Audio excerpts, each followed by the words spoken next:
Sa update sa patuloy na bakbakan sa Gaza, abay halos ubusin ng Israel ang mga high-rise building sa inilunsad nitong precision strike sa Gaza, habang naihi naman sa takot ang Hamas nang makorner ito ng mga IDF sa isang tunnel. Pero apat naman sa hanay ng IDF ang nasawi sa kanilang bakbakan. Alamin ang buong detalye mamaya. Habang ang bagong barko naman ng Philippine Navy na BRP Diego Silang ay dumating na sa bansa at kaagad na nagsagawa ng coordinated procedure kasama ang BRP Gabriela Silang ng Philippine Coast Guard sa Zambales. Kaya't para malaman ng buong detalye ay tumutok at makinig na mabuti.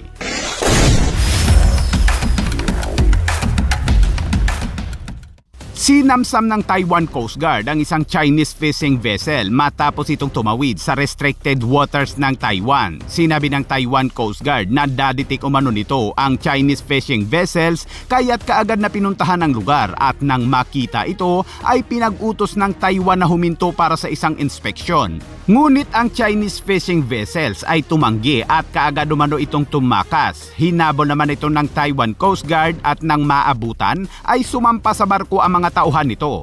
Sa ngayon ay hawak na ng Taiwan Coast Guard ang 15 tripulante nito. Sinabi ng Taiwan na patuloy umano silang magde-deploy ng mga patrol ship upang pigilan ng mga Chinese fishing vessels at mga Coast Guard ng China upang hindi makapasok sa kanila umanong restricted waters. At sa update naman sa patuloy na bakbakan sa Gaza, bago pa man ang blood moon na matatanaw din sa Israel, ang Israeli Air Force ay naglunsad ng matinding precision strike sa Gaza at tinarget ang mga gusali na ginagamit umano ng Hamas at Islamic Jihad.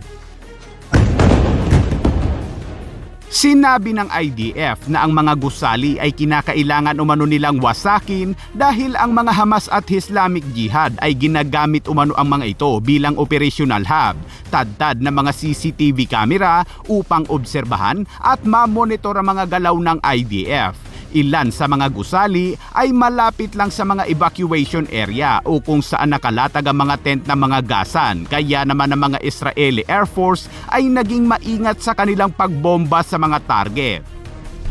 This high-rise is a fully equipped terrorist center. Standing in the center of a civilian neighborhood, Hamas has an advanced operational hub. Each structure is an individual Hamas compound, embedded with intelligence gathering systems and cameras for surveillancing our troops, while anti-tank weaponry, explosives, and sniper positions are used for terror attack. Ilang minuto bago umatake ang Israeli Air Force ay nagpapaulan muna ito ng mga leaflets sa mga sibilyang malapit sa lugar bilang warning upang mabilis na dumistansya sa target na gusali. At kapag narinig na ang mga hiyaw ng mga Israeli Falcons ay ito na ang sinyales na mayroong mawawasak.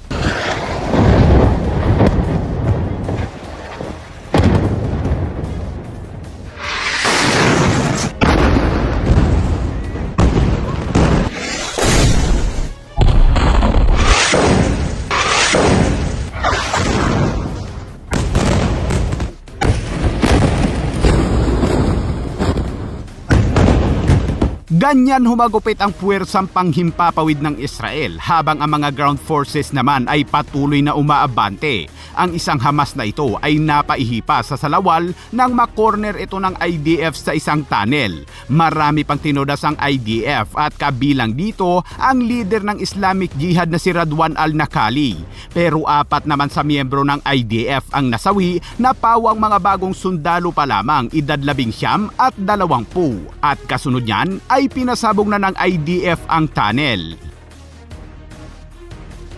Ayon naman kay Israeli Defense Minister Katz, isa umanong malabag yung opensiba ang tumama sa Gaza at ituan niya ang huling babala sa mga mamamatay tao at mga rapist na Hamas, kaya't palayain na niya ang mga bihag at ibaba ang mga sandata. Kung hindi, ay tuluyang mawawasak umano ang Gaza. At sa ibang balita naman, sa patuloy na pagsisikap ng modernisasyon ng Philippine Navy, ang pangalawang Miguel Malvar class frigate ng Philippine Navy na BRP Diego Silang ay dumating na sa bansa at sinalubong ito ng BRP Gabriela Silang ng Philippine Coast Guard at kaagad na nagsagawa ang mga ito ng isang coordinated meeting procedure sa labas ng Zambales.